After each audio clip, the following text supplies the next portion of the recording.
around the table because of your expertise, your lived expertise, your professional expertise. We want to, as a community, to make room for everyone to speak and to provide an opportunity to offer their thoughts and perspectives. So if you're someone who may not talk as much in these meetings, I would ask that you really stretch yourself and talk. And if you are some of our members who like to perhaps talk a lot, to be mindful and maybe step back a little and let others who may not talk as much provide a voice. So we want to strive for that balance. Listen with an open mind. Again, the purpose of this effort is to tap into all of our collective wisdom. So you can only do that when we're both listening to each other. Value learning from different input. Stay open to new ways of doing things. That's critically important. This project is all about striving to do things differently and new. And the only way we're going to be successful at that is if we really nurture that curiosity and if we really ponder the big questions and come up with some creative solutions. So let us be open to new ways of doing things and not be tied to or married to the way it's always been. So let us try to do that. Treat others constructively and respectfully. Next slide, please. Respect the role of the facilitator to guide the group process. My role in all of this is to keep the dialogue moving forward. I am here to be a neutral facilitator. I don't have a stake on any side of any of these issues. And so at times I may cut you off, and don't take offense to that. It's really the goal to kind of keep the process moving forward such that we can A, accomplish our agenda, but B, to ensure that we have open dialogue from the whole group. So please make my role easy by helping to abide by these ground rules. Attack the problem, not the person. Critically important. A few of our meetings, we've been really spirited, and I just want to emphasize that it's really important for us to not use statements that personalize any sort of feedback we might be giving. Again, we want to be respectful of everyone around the table. So if you find yourself potentially having a feeling of reaction that perhaps something that someone might have said, please just do a pause before you decide to respond, because again, we want to attack the problem, not the person. I'm not sure what happened to our slides there. Someone have our slides up?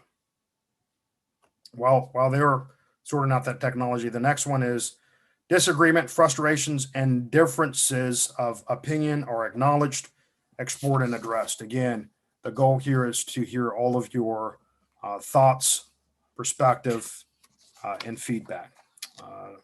Okay, next slide.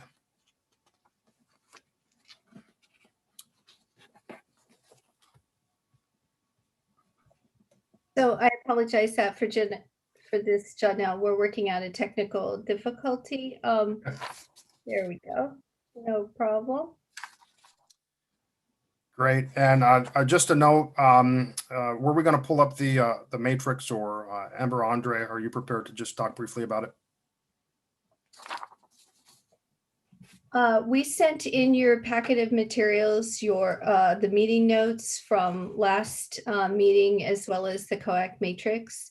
If y'all could, if you could look at those materials as well as the matrix. If you recall from the last meeting, the matrix included the 3 breakout groups, with the first one focusing on basically change management, the second one focusing on disaggregating the data, and the third one focusing on accountability tools.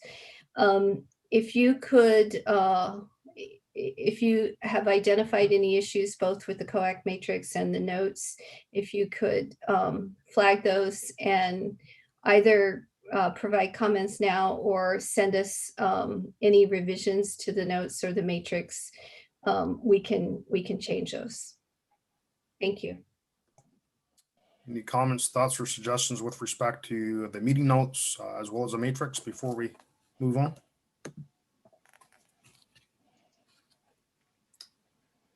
Okay.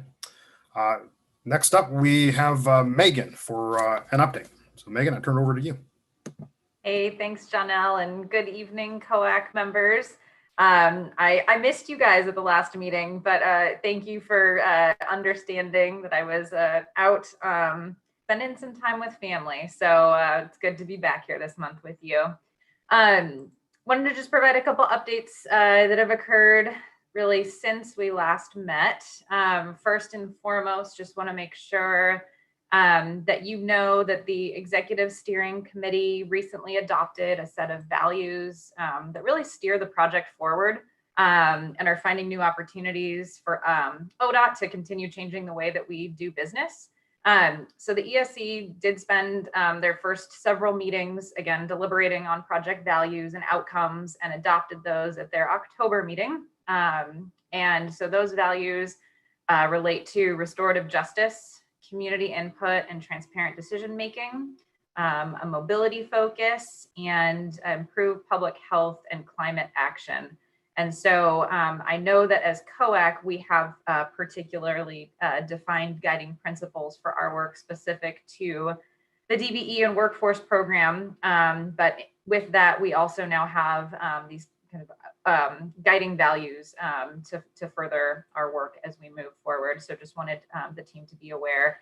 And I'd say, want to point out too that the values do explicitly recognize the generational wealth and the opportunity that was taken from the historic Albina community, and specifically Portland's Black community, with ODOT's construction of I-5 and other public and private developments in that area. And to move forward in the value statements and the outcomes, the Executive Steering Committee is really asking the project to facilitate partnerships that will help us increase access to decision-making processes in the project, as well as helping increase access more broadly for the community around family wage jobs that can also then lead to healthcare and education, affordable housing, and affordable business space to own and lease. So the ESC values, again, really do encourage those community partnerships across the agencies to help to get to those outcomes, and really to support the redevelopment vision for the Albina area and create opportunities for wealth generation where Black-owned businesses can thrive. And so I just wanted to point out those particular elements from the value statements and the desired outcomes, just because I think they have particular relevance to this committee and the goals and objectives that we have moving forward. And so that full document is included within your meeting packet if you want to take a look at it in more depth. Since the last meeting, I also want to highlight that in beginning of November, so on November 6th, the Federal Highway Administration and ODOT released the finding of no significant impact and a revised environmental assessment. And those two documents do close out the environmental review process and allow us to move forward into the design phase with the project design concept. So we are continuing to progress the design. And last but not least, I also want to turn your attention to another item in your packet. I think Amber referenced this already, but the 2-page document that outlines the accountability tools. I know that that's been one of the key questions of the COAC, is what tools are available to us as a COAC in our oversight role. So I just wanted to point out a couple things. So for the accountability tools, they broadly fall into 4 different categories. You'll see there's the contract and scope of work category, transparency, the COAC and CMGC dialogue, and then community objectives as the 4th.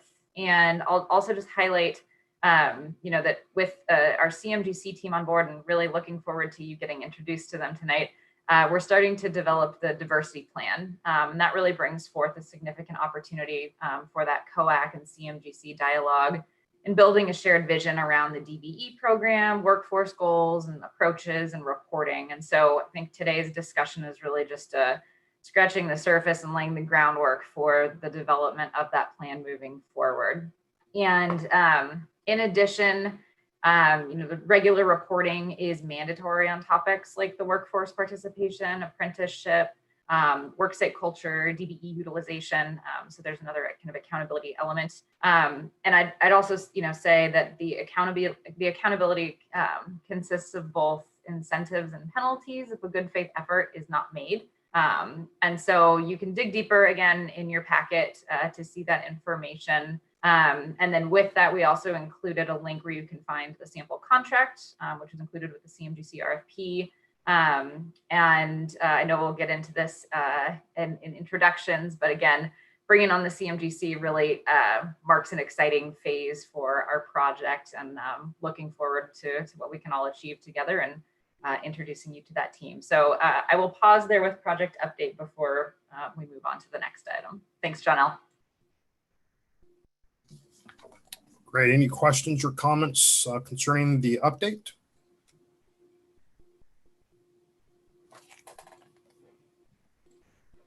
Art, are you raising your hand?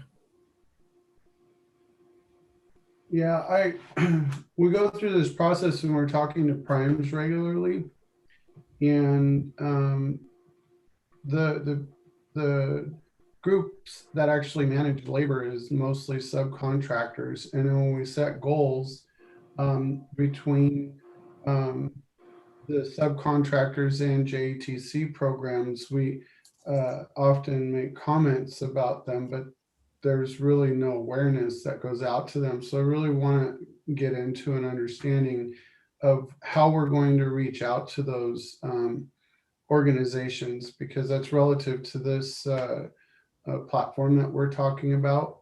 We always have primes. We're talking to primes that come in with the solution, and then outcome is that the subcontractors are the ones that are surprised with the expectation after they get to the RFP. And that seems unfair at some level, and then goals are not met. So I would like to maybe not address that fully in this meeting, but put that on a subject line that gets thought about and worked on, so that they're, we've got associations, JTC, and subcontractor awareness that we need to develop in order to create a solid system, and not just be putting that all on a general contractor, because they will fail if any of those groups aren't aware of our expectations. And also, we see a lot of statements that follow with people of color, and we generally talk about African American. I would like to be more inclusive in our statement that we're meaning all people of color, means that all different classes and types are considered in this when we're talking, because I don't think that's fair either. From a Latino standpoint, I don't know what that means. I don't know what that means for me, and I'm sure there's other people in this conversation as well. Yeah, and I'll stop right there. Okay. Thank you for that, Art. Megan, I'm wondering if there are, if you'd like to respond or react to any of those comments. Yeah, I guess, Art, I think your point around the outreach and the communication and the strategy with subcontracting is definitely something that we need to be very mindful of and intentional around. So we'll be, I think, continuing those conversations in partnership with COAC and with CMGC being on board. And then your point around, I'd say, the inclusivity of the project opportunities. You're right, with the DBE program, that does include, minority firms, and it's not specific to a specific group within. That said, as with the well-documented history of the project area, we do know that this was the historic African-American neighborhood. And so ensuring that the African-American voice is elevated in our process is important, as the harm was to that community with the construction of I-5 and other elements. And the economic opportunities that the project provide are for the African-American community and communities of color. Are there questions or comments about the update specifically? This is Joe. Just quickly, I appreciate that clarification and history. It was something that I brought up early, I think in our first meeting. Would be nice to start off with that as a foundation. Thank you, Joe. And I see James Posey, you have your hand up as well.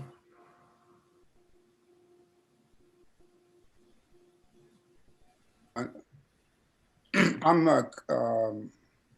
somewhat confused. I hear folk are nervous about the fact that we're accentuating African Americans, and that's kind of saddens me, because when you look at the numbers, it's clear that African Americans are at the bottom of the totem pole in all respects. So there's nothing wrong with trying to address the problem where the need is. And so to the extent that you all are willing to talk about that openly and talk about where we need to go with all groups, but specifically the African Americans who are typically left out in every disparity study or any data producing element of what we do on these projects, they're at the bottom. So I'm not having a problem with accentuating African Americans, and I hope you all don't either. Yeah, and I think what I heard Megan say is the emphasis is on African Americans because of the historical context, but that's not at the exclusion of other communities, which of course would be at odds with the federal regulations. Truth of the matter is that all the other groups benefit when African Americans benefit. You all just need to say that and show the data on it, because the story is well known that everybody benefits when African Americans benefit. So I know we could probably have this dialogue for a fair amount. I do want to provide an opportunity for the CMGC to introduce themselves. And I think, Megan, I'm kicking it back off to you to kind of cue this up for us. Yeah, and before we go there, I realized I forgot one other item in my update. A reminder, I believe the COAC has received a reminder about a required training that we have with ODOT around information security and maintaining a safe and harassment-free work environment. And so if you haven't had a chance to attend one of the trainings before, done that individually, there is another training coming up on December 15th. And I believe an email went out with reminders there. And if you need any assistance and want to do that on your own, please reach out to myself or Jonelle, and we can make sure that we're getting you connected to the right individuals to make that happen. And thank you to each and every one of you for understanding the need for us to do that training. So with that, I want to shift to some more exciting news here and do an introduction of our CMGC team. We at ODOT are very excited to be welcoming Hamilton Sunt, a joint venture in association with Raymore Construction, with them joining our team. You'll hear from Matt O'Connell as the project manager, as well as leadership from Raymore with Jeff and Bill, being an integral part of our project team moving forward. As Jonelle said, this really marks a significant moment for ODOT and an action towards doing business differently. We within the Portland Metro region have never done a CMGC before, particularly on a project of this scale. And so with that, it provides increased opportunities around economic opportunities. So bringing Hamilton Sunt joint venture on board really is, having the contractor here early is a key to unlocking the project's economic opportunities through contracts with the DBE community and building business capacity and jobs for minority workers. Also helping to improve our community partnerships. Contractors are going to be able to work with the community as we're developing the project design together early on. I want to highlight specifically Raymore as part of the team. I think we have a really unique and exciting opportunity to have Jeff, who is embedded within the community. Office is located within our Rose Quarter project area. He he knows the community better than any of us at ODOT. And so we're really excited to have Raymore be joining us in this space as we move forward in building those community relationships. Let's shift the way that ODOT does business from transactions to being relational. And I think what the joint venture in association with Raymore is bringing will help us do that. And, ultimately this team is going to be the one really executing the project. We at ODOT with our owner's rep team, the A&E team, in partnership with the COAC and helping us develop the specifications to get us to where we are today.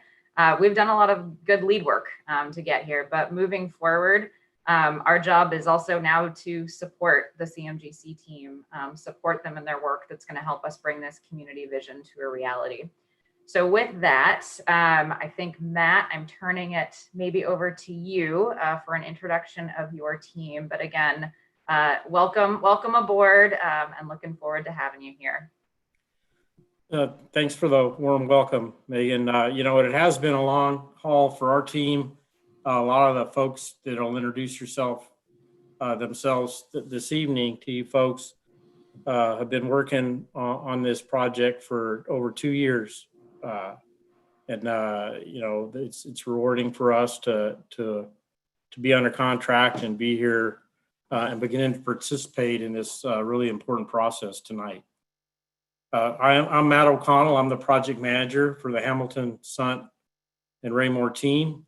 A little background on myself. I've been in the construction industry for 35 years, past 28 with Sunt, and I've constructed all types of large public works projects, freeways, highways, bridges, light rail, airports, and utility jobs, mostly CMGC and design build. So I really enjoy working in a collaborative environment with our engineers, owners, and the communities in which we build.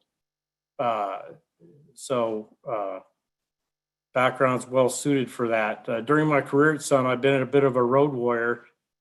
Looking back, I've managed construction teams in 9 different states, including Oregon. I enjoyed my time in Portland. I'm really looking forward to getting back and working on the Rose Quarter. Some of the team members are present with us tonight, but before I ask them to introduce themselves, I want to say one more thing. That our team is committed to expanding the minority contracting community and building a diverse workforce that will endure long after the Rose Quarter project is completed. With that, I'd like to turn it over to Brad Sullivan. Well, good afternoon. I'm Brad Sullivan with the Hamilton Sunt joint venture, and a little background on myself. I'm on the Hamilton side, and I've been with Hamilton for 43 years and lived and worked in the Portland area for 30 plus years, building bridges, working on light rail. I've worked with Bill Bruce on many projects through the years, done a lot of ODOT projects in Portland. Also a road warrior, going where the jobs need me, but very excited to be on this project. Towards the end of my career, it's a great feeling to be on the second CMGC within the state of Oregon, and hopefully make this project a success for everybody. That's our goal. And I'll turn it to Bill Bruce, I think.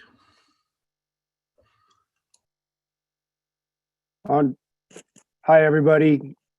Really happy to be here. For the rest of my team that's going to introduce themselves, I guess that you could tell a little bit more about yourself than what we were planning on doing. I've been here in Portland the last 25 years. I moved up here in '94 to work on light rail and never left. We used to joke about moving people to Portland that you'll never get them out once they move there. In 1999, I had a life change, basically managing the Interstate Max project, running up interstate from the Rose Quarter to the Expo Center. I met many of you on that project, met Jeff Moreland on that project. And since then, I've managed almost every one of TriMet's light rail projects, streetcar projects within the city. Had an absolutely amazing opportunity to work with some amazing people and see a community really grow over the last 20 years. So I'm really happy to be here. I'm happy to bring this team together. And Jeff, why don't you take it? Good afternoon, everybody. I'm Jeff Moreland. I'm actually the president of Raymore Construction. I'm part of the executive team, but I'll also be helping to lead the diversity efforts for this project. And so I'm kind of playing twofold because that's how important this project is to me. I've been in the heart of the community for the last 40 years. And, you know, my office has been on MLK. I live in the community. I've watched all the gentrification. I was around in the 80s when all the redlining and all the things that happened to the community, and to see that community be, you know, kind of completely faded out. And this project I'm really excited about because it's an opportunity for a long project that can bring a lot of jobs and potential wealth creation back to that community that's been so decimated by all the public improvement projects. I've been a contractor. Most of you guys I know, who especially community guys, that's been around for a long time. I've been a contractor for the last 20 years, working, building infrastructure projects. And we are what we say we are. We're a minority company that actually employs a ton of minorities, right? 70% of our management staff are people of color. And right now on some of our biggest projects, right around 45% of all our workers throughout the field are people of color or women. So we're proud of that. We look forward to being able to bring some of those ideas and some of those thoughts to this project in order to have a successful outcome. So I'm just excited that ODOT has decided to go down this path. And I'm just very looking forward to really bringing a lot of stuff to the table and have a success. Who's going to introduce the other members of our team, Bill? Jennifer. Hi, I'm Jennifer Erickson. On this project, I am the outreach coordinator. I've been in construction for almost 15 years. Prior to this, I was on the GC side, so I know a lot of you guys from other projects. I look forward to working with you guys again and getting to know everybody. I'm very excited. Belinda. Hello, y'all. Belinda Matoni, slated for Streetscape Manager. Very excited to be here on the job. Like a lot of the Hamilton Sun group, I'm personally with Raymore, but I have also been a road warrior. So all over the country, mostly because you can't really build a bridge in one place. I just counted about 7 states at this point, and just really excited to be a part of the team. Thank you. Webster.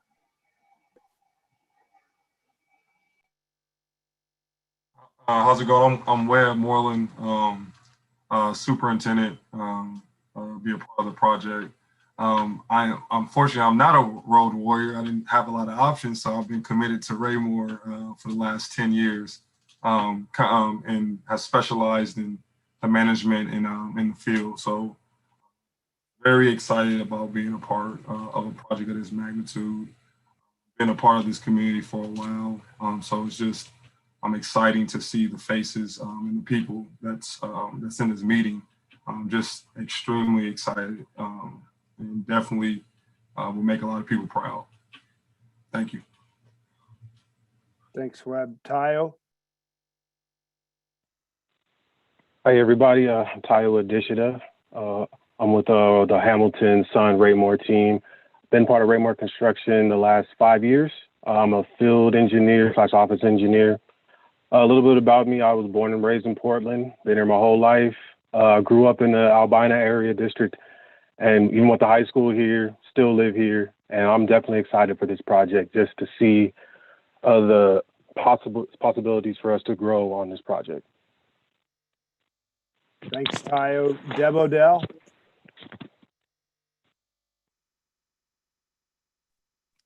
Hi, I'm Deb Odell. I'm also very excited to be here. I've been with Raymore for almost 3 years, and I've been in the Portland area for about 10. Actually, I just hit my 10-year anniversary here. So I moved here from Wyoming, never looked back, and I've been in the construction field for about 5 years, and I'm just really excited to be a part of this project.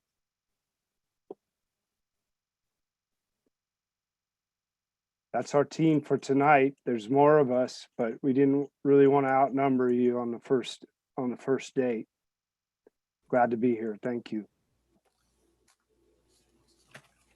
Thank you, everyone, for that. Megan, I don't know if you had any book-in remarks to that piece that you wanted to make.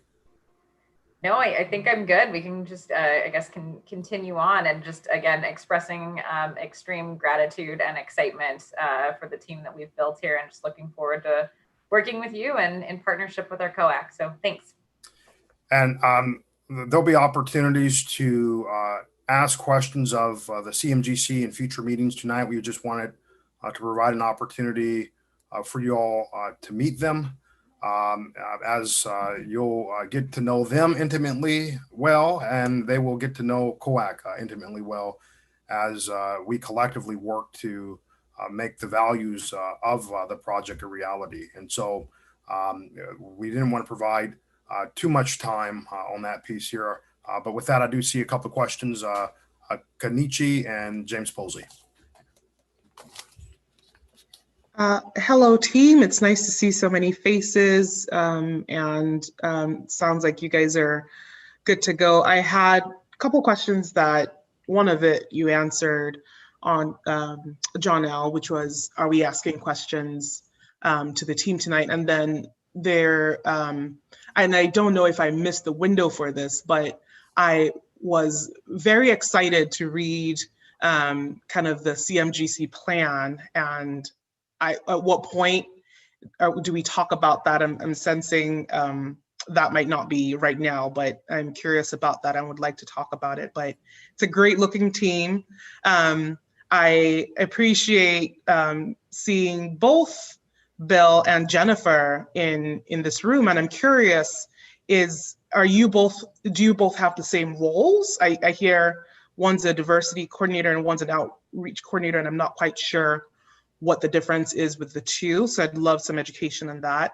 And then again, depending on the answer on when we can get to really work with this team to understand their plan, I will have additional questions. Thank you. Good looking team. I'll interject real quickly on the plan. The plan, Amber and Andre will give an overview of the timeline for the plan development. The CMGC, as well as the owner's rep and ODOT, they're knee deep in developing that plan. So that will be coming back before COAC. COAC will have a number of opportunities of really weighing in on that plan. To that question, yes, there will be opportunities, and no, you've not missed an opportunity to weigh in on that. And then I'll let Bill. I think the question was directed to you and Jennifer.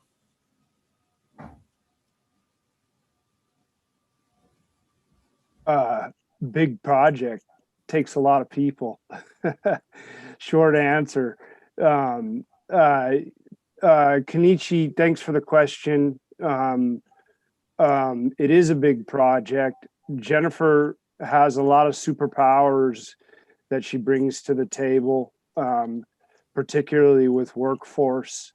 In my role on these projects usually as project manager, my superpower is usually figuring out what you've heard termed the science of the project, engineering diversity into the project. And so I primarily focus on the contracting, but you can't separate the two. I mean, they go hand in hand, and to Art's point earlier, to his question earlier, the roots go so deep when you go from subcontracting all the way down into pre-apprenticeship. And so it's not just Jennifer and I. We got Judy Betts, and every one of these people that you see in front of you. We all participate when it comes to the topics that you're bringing up on like who's doing what. We all participate in it. Jennifer, do you want to add anything to that?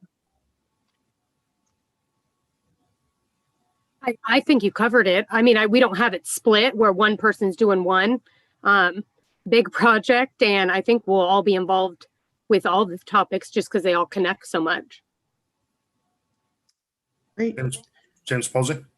And just a reminder for COAC members, if you could use the hand raise feature, that would be terrific. It's easier for me to track. Lee, I did see you wave your hand as well. So we'll do James and then Lee.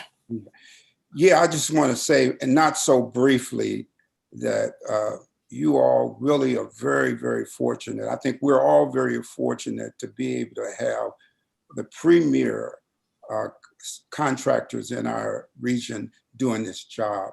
I don't know how we could be so fortunate as to have folk who have a proven track record. It's not something we're talking about aspirationally or any of that. These guys have done this already. You're halfway there. The success has already been proven over and over again with these people that you're talking about. Bill Bruce, he's the Tom Brady, New England Patriots, if you want to talk about the sports analogy. These guys are primo. And listen, what we really need to know is this is one time in our whole existence in this thing where government needs to get out of the way and let folk who really know how to do this job. Let me just say this just be real clear about it. These folk have demonstrated capacity in both areas, and you don't have to choose between whether or not you have a quality job or whether you have diversity. And these people, you're going to get both. Already demonstrated, it's already on the table. So there should be unequivocal support about how they do this job. This is one time government needs to give these guys free hand to make this job a success. And I could go on, but I want to just be real clear about this, John L., because a lot of people out here talking stuff. At the end of the day, these James, folks, I think you made your point. No, I want to make the point really. I think we lost your sound there too. So we lost your sound, but I think you made your point. I saw Lee, and then I saw Kenichi, and then we need to move forward to the next topic. So Lee. Yeah, I'll be brief. And just point of clarification, it's great to meet the team. I have some other thoughts that maybe I'll share at a later point, but for right now, to the gentleman on the Hamilton and Sunt team, I thought I heard in your comments, and please, if I heard you wrong, forgive me, that you seem to infer that your diversity requirements would be met through Jeff Moreland and Raymore Construction, which I am so happy Jeff is on there. I am a Jeff Moreland fan. However, I think that, how do I want to say that? What are you guys bringing to the table? You have a responsibility to do this too. So if I misheard you, I apologize. But if I didn't, please clarify what you plan to do.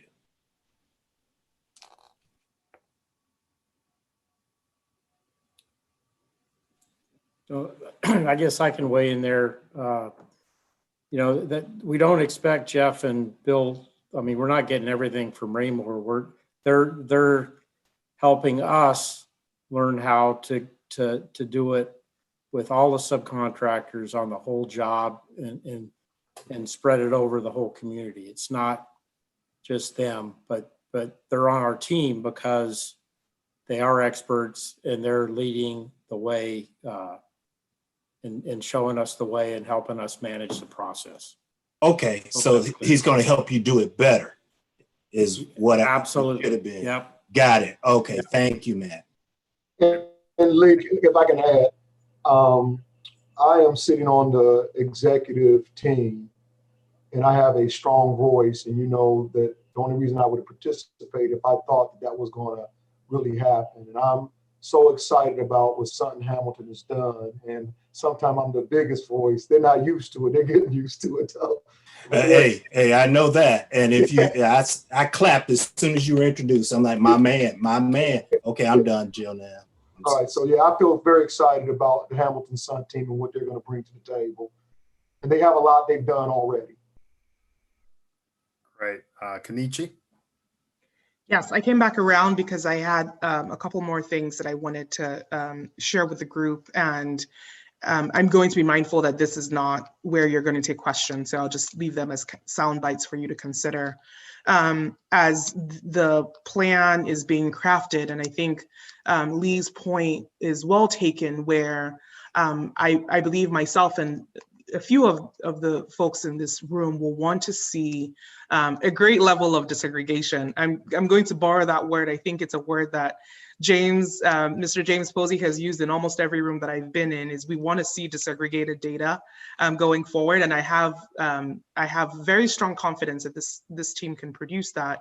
But something that Art mentioned, where federally required statutes show that people will be watching, accountability will be required in this group. And so as you're building out your team, knowing that we're going to be looking to see disaggregated data for DBE goals as well as workforce, and in a usable format.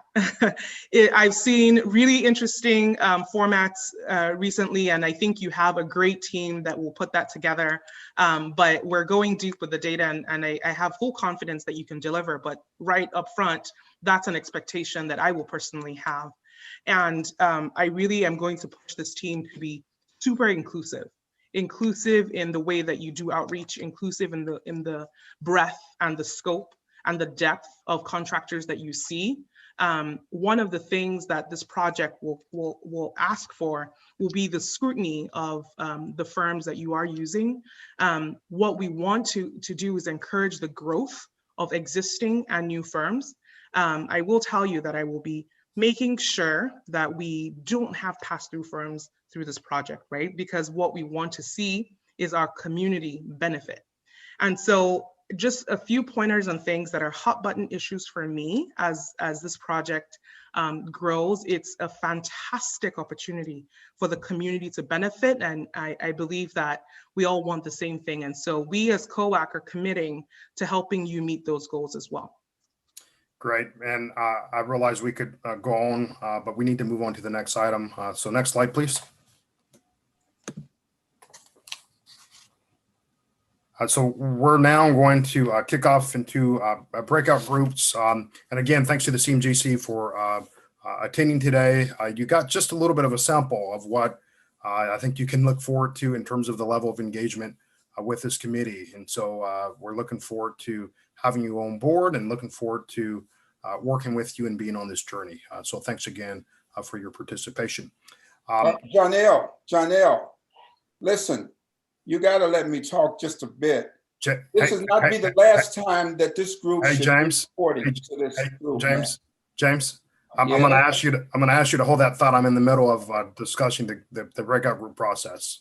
Okay, but I just want to let you know we need to have these guys come back to this group on a regular basis so we can see what's really going on the ground. So don't let this the last time we have them come.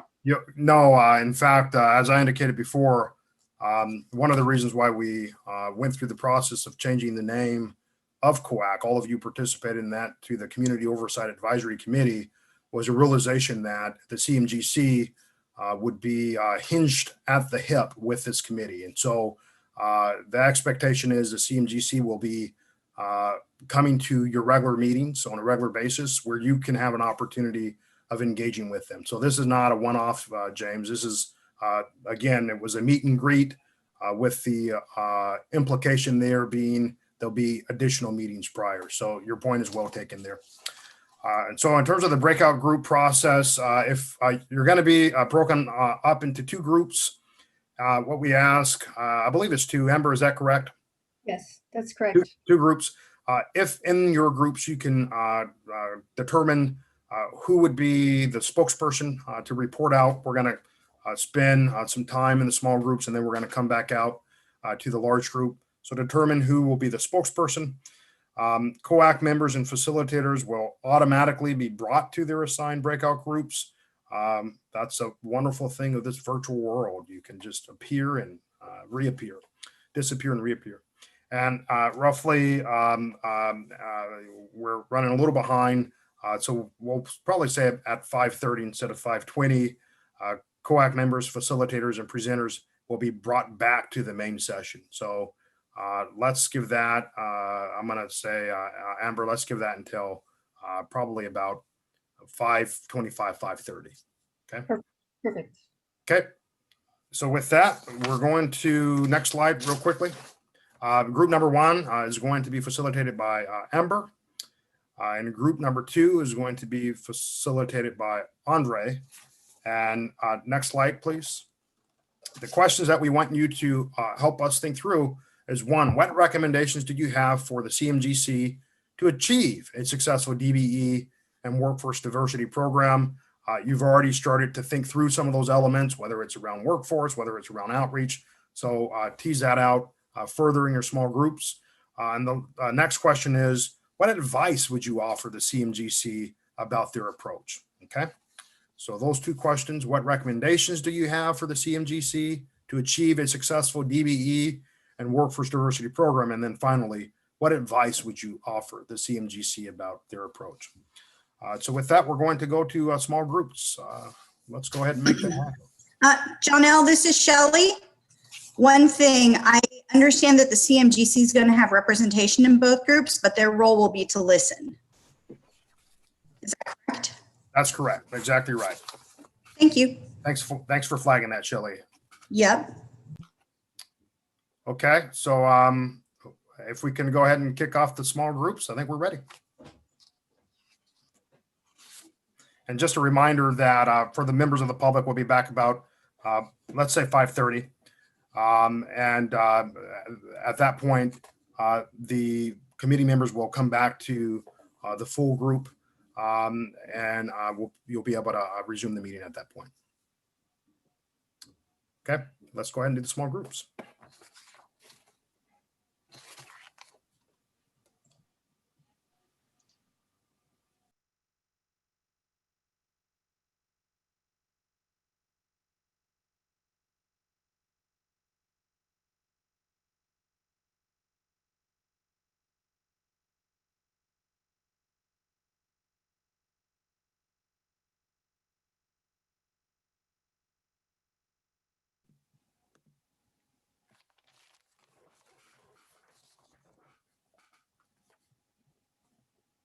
And I'm assuming they'll come back to the room. Is that how it works?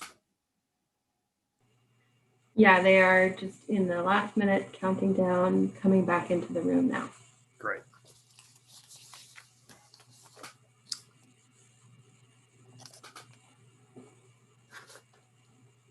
Welcome back, everyone. We're going to just wait a few moments for everyone to reemerge.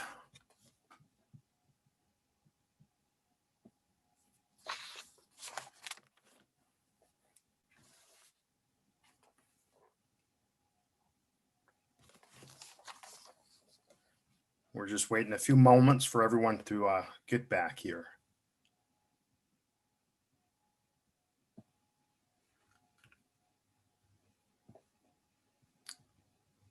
Okay, I think everyone's back.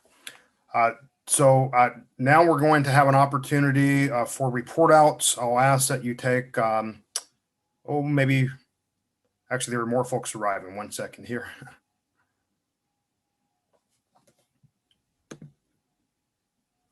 Okay, I think we have everyone now. So Andre did a great job in our group.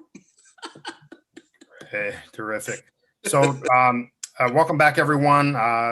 Thanks for participating in those small groups discussions. We're going to continue to try to integrate these into our meeting. Now we're going to take a couple moments for each group to do report outs. We won't have too much time for Q&A because we still want to review the diversity plan schedule, and we still need to receive public comment. It's your opportunity to hear public comment. So with that, I'm going to ask Group 1 to report out. Group 1. Is that Amp or Andre's group? I think that is our group. Okay. That All right, so I guess that means I'm up, right? you're up, Lee. Okay. And I've got at least one person to promise to back me up because I usually do shorthand. So we had a very robust conversation, and it was very invigorated. And I hope we were, as I always say, I hope we were helpful. So one of the first things we talked about, if everyone's familiar with the 7 objectives that are the areas we were discussing, one of the first things we encouraged the CMGC to do in answering, and it was a blend between answering the question of what we would encourage them to do versus what types of things should they incorporate, would we recommend they incorporate. We first recommended an expanded focus on the goals. We know that this is going to be a DBE requirement project because it's ODOT, federally mandated. However, there are ways to go above and beyond that to make this make that goal the floor, not the ceiling. Be intentional. Develop a resource list. We recommended that they develop a list of all available MBEs in the area, ensuring that their certifications are intact, and have conversations with them to see, number one, check interest, capacity, and availability. In other words, in short, be intentional about not just meeting the ODOT goal, but blowing it out of the water, treating it as if you're going for a high level MBE goal, WBE goal, and all of them, and really focus, but keeping in mind the values of the project to really impact that MBE number, or in particular, the number on African-American firms. Workforce, we're looking forward to more details because as one committee member shared, you gave it to us at 50,000 foot level. So we're really looking for your drill down and how you're really going to get there. But as the conversation went on, we some additional things came up.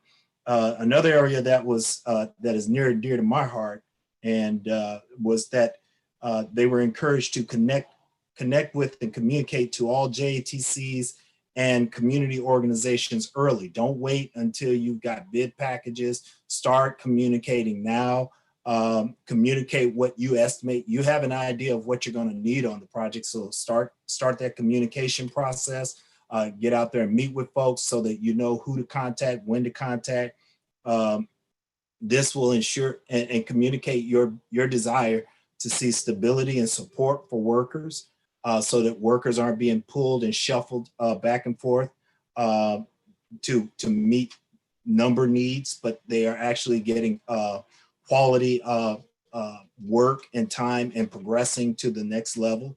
Identify and develop your a cultural awareness and affinity training. I thought that was a really good comment because what it generally happens, and this ties in with a job site culture program as well, but it goes beyond that because it will help you to identify where your blind spots are. Identify where your workers might have their unconscious bias coming in and how they speak to, and deal with people. Technical assistance was a big area that was hit to contractors. Educate subs, especially small beginning subs, on how to read the contract, how to understand what their requirements are, how to even put together bids properly so that they are winning bids and not just something to be scoffed at and you're going through a square checking exercise. But again, that first word we started with, be intentional. I mentioned job site culture program because, as one member said it, Michael, you can hire a bunch of workers of color and female, but if they're mistreated or harassed or treated otherwise other than respectful, you'll lose them. And then an area that we started getting into a little bit more is encouraging, and this is becoming a clarion call to unions and JTCs alike. Pierce the list. You know, don't stick to your old norms. Change your rules, because we know that unions can change their rules. You're not stuck to it. So change your rules. Let's you know, but with the CMGC communicating these things early, we'll have greater success on these things. Did I forget anything, group? Thank you, Lee. Great. Thank you. Great list. A lot of common themes there. Group 2. Failure on my part. I didn't choose anybody. So I will try to go through the information, and unless somebody else wants to go through it and look at my notes, and I hope my crew will back me up here. First, I will say there was just general support for Raymore, and not general, but enthusiastic support for Raymore, and you know, being part of the community, and a commitment from at least our group to help him be successful and be a leader in the community. So that was first and foremost, and got the stamp of approval from James Posey, so we're set. Part of the accountability, we heard about accountability, need to hold the general contractor, the JV, and everybody accountable. Jeff encouraged people to hold him accountable too, and you know, as numbers and everything. As part of the accountability, disaggregated goals, both in the goals, but also in reporting, and to have the data to show the expected success of the project. So, and to be able to promote that success, as James talked about, an example for the community and an example for the nation. Workforce, a very similar issue. Start now, start early.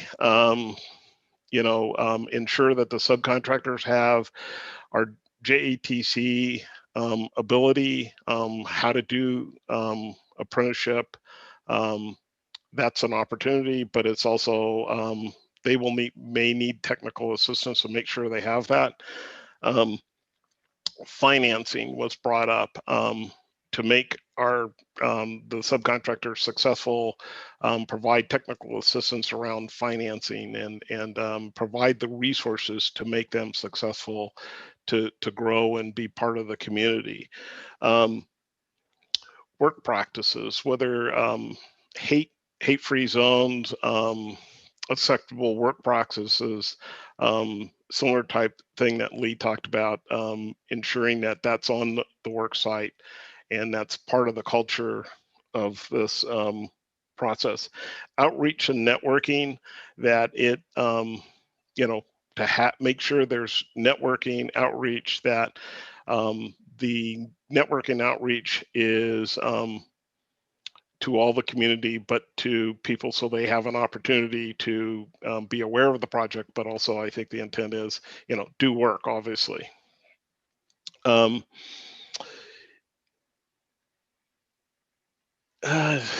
Trying to think here. Technical assistance, mini CMGC. That was the other one that was brought up, and interested in, the committee was interested in seeing more information around that, and how that's going to work. Are there things that I missed? Yes, I can tell one you missed. Yes. I was adamant about allowing the contractor, all the contractors, to color outside the line. If we continue to do what we've historically done on these projects, we're not going to have the level of success we need to have. And some of the people in our group were concerned about public money, et cetera, et cetera. Well, at the end of the day, public money has not served Black people well. So somehow you all need to build some discretion within reason, within within some legal framework to be able to color outside the line, to be creative and do things differently. Because we're in a different time, we're still operating off of laws and principles and guidelines that were built back when slavery was abound.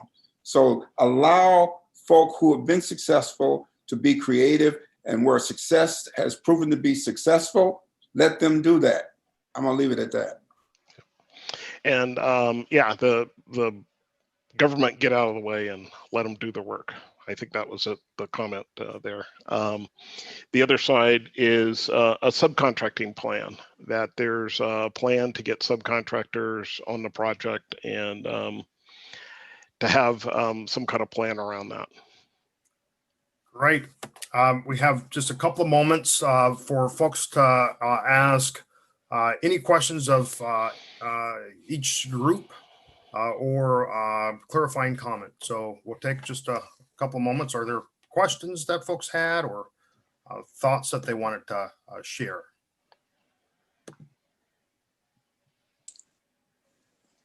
Yeah, I had a quick, this is Joe, just real quick. I just want us, I hope we're all mindful that we're not, I get a sense that we're putting a lot on Raymore with respect to all of these goals and in our aspirations in the conversation. So I just want us to be mindful of that, and let's look at what's happened historically and keep our expectations within context. The other thing that I mentioned during our breakout session is that, you know, when it gets rough, I want to make sure that Hamilton Sunt understands that the community will be there to help address any sort of business related issues that could arise as we try to do this work together in this partnership. Okay. Thank you for that. I want to agree with you, Joe. I just want to be real clear. This is an Oregon thing. This is a government thing. The governor, Kate Brown, Chris Stickler, all the people up the line are responsible for this project. This is our tax dollars at work. No one is expecting Raymore to have exclusively. They've had 40 years of screwing with Black people down here in our community.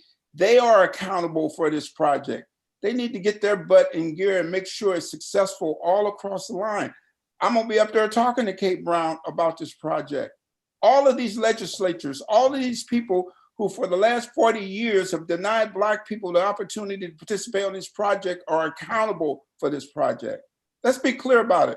Raymore is just the best instrument and tool they have right now to be able to bridge some of that craziness they've done over the last 40 years. So they are accountable. The governor and everybody up the line is accountable for this project. Great. Well, it was clear as expected. It was a very rich and invigorating discussion, and that's exactly what we're going to need to continue to do more of. So next up, we have Amber and Andre to provide a quick overview of, I think, Kenichi, you asked earlier with respect to the timeline concerning the diversity plan. And so Amber and Andre are prepared to kind of walk through. And if you all could be brief, because we still have to cover a couple of other items. So with that, Amber, Andre. Yeah, if you could go to the next slide. I'm just going to go brief. Andre, jump in. So we have laid out here in this slide a schedule of our review over the next several months, beginning with in January. The CMGC is already starting working on the diversity plan, an outline. They'll be gathering information from folks over the next several months. And as you can see, there'll also be, different sections, subsections within that diversity plan in March. So I think Michael is still on this somewhere. Michael had to go to a union meeting. He was interested in the workforce plan. And then later in July will be the guaranteed maximum price one review. Andre, do you want to talk a little bit more about that? No, it's just a GMP review. I think the point to a lot of things here on this is we're going to bring their plan in sections to you as we build it up to a final plan, and it includes outreach, the workforce plan in terms of details, the DVE plan in terms of details, and the initial part is an outreach. The key here is we're going to give it to you to review, and this is where for literally the next 60 meetings we will build out this plan, but also review it each month to see how we're performing and where you can help them, and what their performance is each month. So this is the first start of those next 60 meetings to look at their outline. Do we have everything included? You want them to tell you how they're going to do a DBE plan, a workforce plan, a final draft, and then the final plan that we'll use for the next 5 years. And then we'll start heading down toward construction and looking at the results by the end of 2021 or in 2022 sometime. Andre, just to clarify, you said 60. I'm assuming you meant the next 6 meetings.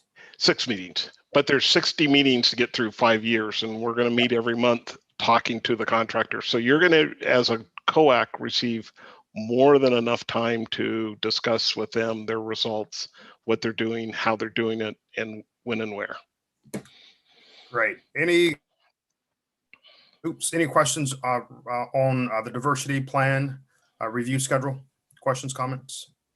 So let me just say one other thing before we go to that. So we'll be scheduling, so you'll be seeing schedules, Outlook meetings for the next several months, so we can begin preparing everything soon.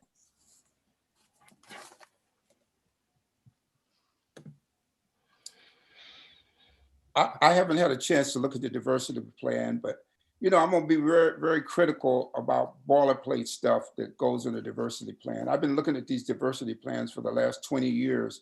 There's boilerplate stuff in there that people write in there that sounds good, smells good.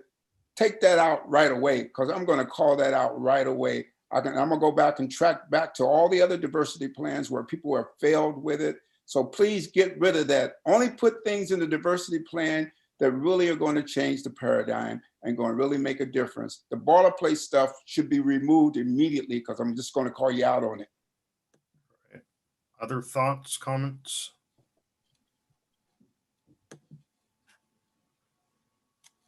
Okay, great. Next slide, please. So now is our opportunity to hear any public comment. And Amber, if you would be so kind to remind the public sort of our process here. So for those of you that want to call in, we have a dial-in number. The number is 253-215-8782. There's also a voicemail where you can leave a message, 503-470-3127. Natalie will be facilitating the public comment. Also, if you would like to provide written comment, the email address is info@i5rosequarter.org, or you can do it through, there's a way that you can do it through the website. Feel free to do that, and be sure to remember in the subject line, write COAC public comment. That way we can pull it out and make sure that this group, the COAC, receives it in their next packet of materials for a review for the next meeting.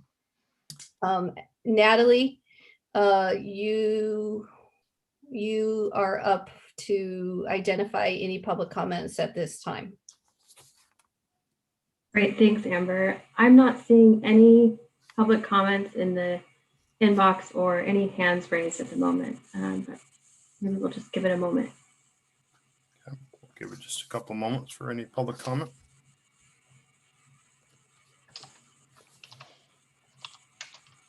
Okay. I do want to, hey, Johnny, I'd like to speak in behalf of the Wall and Ceiling Association.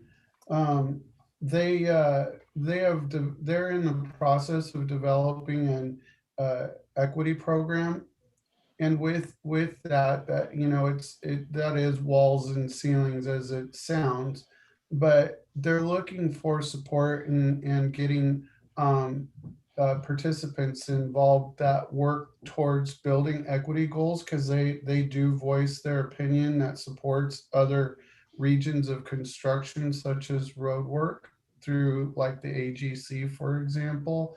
And I would like to let everybody know in this model that we're available to take advice and help structure that for great success, so we can also help build other regions of the construction industry. So just thought I would put that out there for the group to think about. Thank you, Art, for that resource. Natalie, have we had anyone indicate wanting to provide public comment? Not at this time, Jonelle. Okay, so with that, let's go ahead and move to sort of closing steps. Next slide. So Amber, Andre, I'm turning it back over to you. This is Amber. Just a reminder to the COAC, and there's one more slide, which is don't forget to the COAC members to participate in the training. For those of you that did participate in the training, it's required. Corinne will follow up with you and bug y'all so that you can participate in the training, and we need to get a certificate from you if you haven't already done so. Just a couple other logistical items. So did you all like Mississippi Chef? Can we say thank you to the DBE Mississippi Chef for preparing your refreshments for the evening? Again, don't forget, this is about creating opportunities for local Black-owned, minority-owned businesses. For those of you that don't know Mississippi Chef, the holidays are coming up. Here's her website. Feel free to, she has great pies, all sorts of stuff. Y'all use Mississippi Chef, great stuff. She is a local Black-owned business. Please utilize her for the holidays coming up and New Year's, whatever you like. Again, this is about local resources. Great, thank you, Amber, and thanks to all of you for another great meeting. We'll be sending out follow-up information following this meeting with upcoming details for our next. With that, Megan, I'm going to turn it over to you with any closing comments you might want to make. I just want to say on behalf of ODOT, thank you for the robust conversation. I know I was in one group, but it sounds like the report out from the other was just as robust as the group that I was in, and just encouraged by the continual engagement with COAC. I know what we keep hearing from you is you want to get into the action. And so I think this is our turning point of really getting into the good work rather than being just an input to us. You're now an oversight, and I think we're going to be shifting that gear. So I'm excited to be here in that space. And again, welcome aboard Hamilton Sunt and Raymore. It's going to be a good partnership going forward, and just thankful for the continued engagement on everyone's behalf.